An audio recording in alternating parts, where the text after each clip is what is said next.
माता यशोदा द्वारा कृष्ण का बांधा जाना।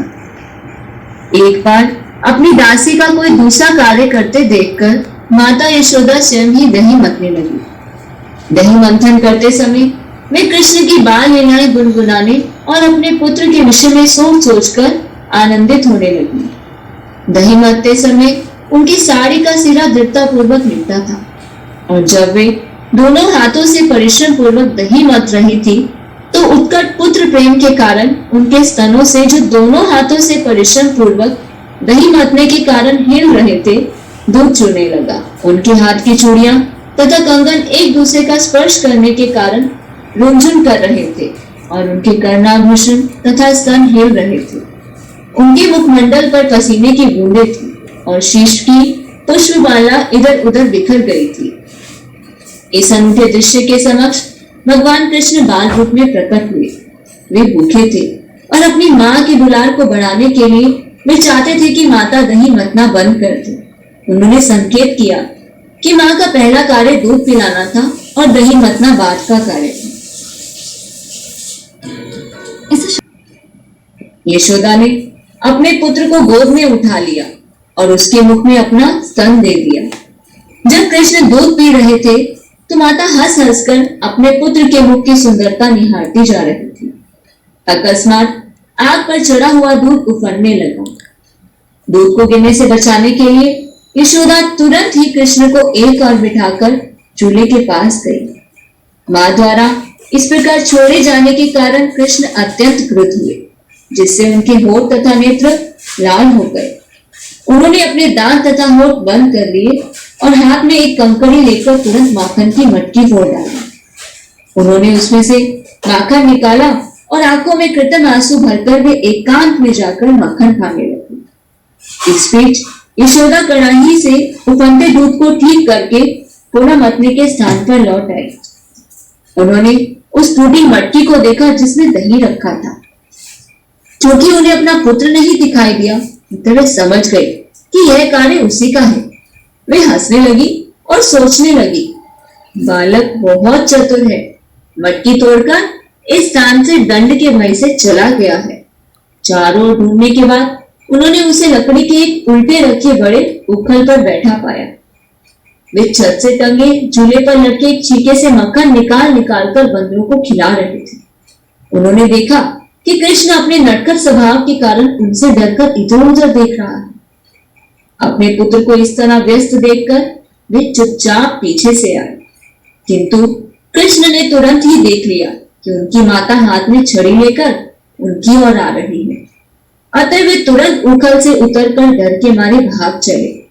माता यशोदा उन श्री भगवान को पकड़ने के लिए घर के चारों कोनों में पीछा करती रही, जिन तक बड़े बड़े योगी भी ध्यान द्वारा नहीं पहुंच पाते। दूसरे शब्दों में योगियों तथा चिंतकों द्वारा पकड़ में न आने वाले भगवान श्री कृष्ण यशोदा माता जैसे महान भक्त के साथ एक शिशु की भांति खिलवाड़ कर रहे थे, किंतु माता यशोदा अपनी पतली कमर तथा भारी शरीर के कारण तेज दौड़ने वाले बालक को सरलता से न पकड़ पाए। फिर भी वे यथासंभव तेजी से उसका पीछा करने लगी। उनकी केश राशि शिथिल पड़ गई और केश पर लगा फूल पृथ्वी पर गिर पड़ा। यद्यपि वे थक गई थी, किंतु जिस भांति वे नटखट बालक तक पहुंच गई और उन्होंने उसे पकड़ लिया। जब कृष्ण पकड़े गए तो वे रुआंसू से हो गए। वे अपनी आंखें हाथों से मलने लगे जिसमें काली काजल लगा हुआ था। बालक ने अपने पास खड़ी माता के मुख को देखा और भय के कारण उनकी आंखें बेचैन हो गई।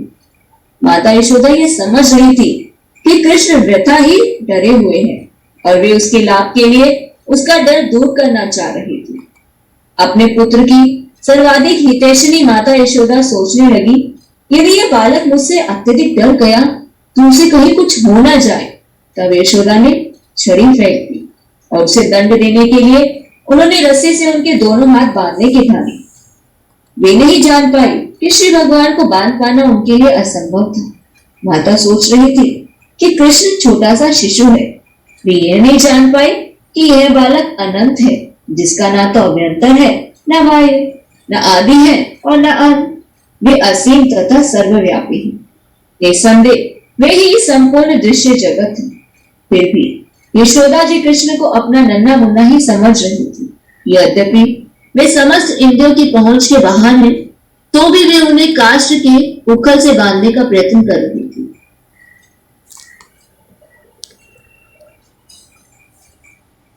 किंतु जब वे उन्हें बांधने लगी तो रस्सी 2 इंच छोटी पड़ गई।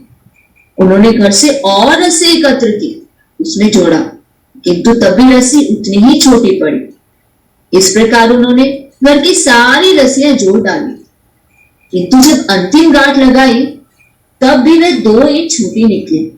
माता यशोदा हंस रही थी, किंतु विस्मित थी, हैरान थी कि यह सब क्या हो रहा है। वे कृष्ण को बांधने के प्रयास में थककर चूर हो गई।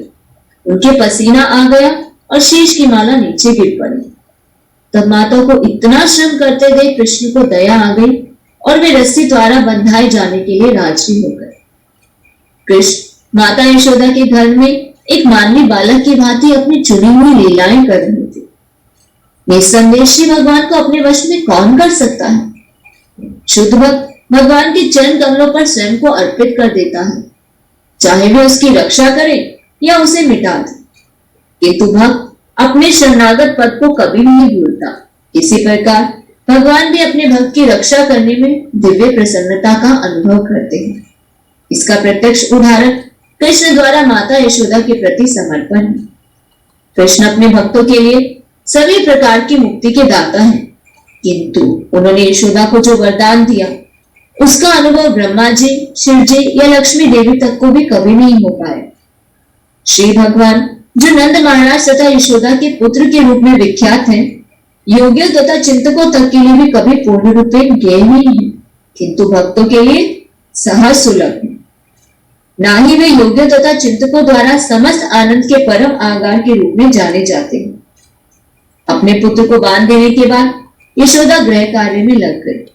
उस समय उखल से बंधे हुए कृष्ण ने अपने समक्ष वृक्षों की एक जोड़ी यमल देखी, जिन्हें अर्जुन वृक्ष कहा जाता है। अतः परम आनंद कंद भगवान श्री कृष्ण ने अपने मन में विचार किया, पहले मेरी माता ने मुझे पीने को पर्याप्त दूध नहीं दिया था, जिससे मैंने दही की मटकी फोड़ दी थी और सारा मक्खन बंदरों को बांट दिया था। अब उन्होंने मुझे काष्ठ के उखल से बांध दिया है, अतः मुझे पहले से अधिक शैतानी का कार्य करना चाहिए। अतः उन्होंने अत्यंत ऊंचे अर्जुन वृक्षों की जोड़ी को धराशायी करने का विचार किया। अर्जुन वृक्षों की इस जोड़ी के पीछे एक इतिहास है। अपने पूर्व जन्म में ये वृक्ष कुबेर के पुत्र रूप में मानव शरीर धारण करके उत्पन्न हुए थे और इनके नाम नल, कुबेर तथा मणिग्रीव थे। सौभाग्यवश इन पर भगवान की दृष्टि पड़ी। अपने पूर्व जन्म में इन्हें नारद ऋषि ने श्राप दिया था, क्योंकि ये मद में चूर होकर अपना कर्तव्य भूल गए थे। किंतु नारद मुनि ने श्राप के साथ यह भी वर दिया था कि वह कृष्ण भगवान के दर्शन प्राप्त करने से उनका उद्धार हो सकेगा। यह कथा अगले अध्याय में दी गई है। इस प्रकार लीला पुरुषोत्तम भगवान श्री कृष्ण के अंतर्गत माता यशोदा द्वारा कृष्ण को बांधा जाना नामक 9वें अध्याय का भक्ति वेदांत तात्पर्य पूर्ण हुआ। हरे कृष्ण।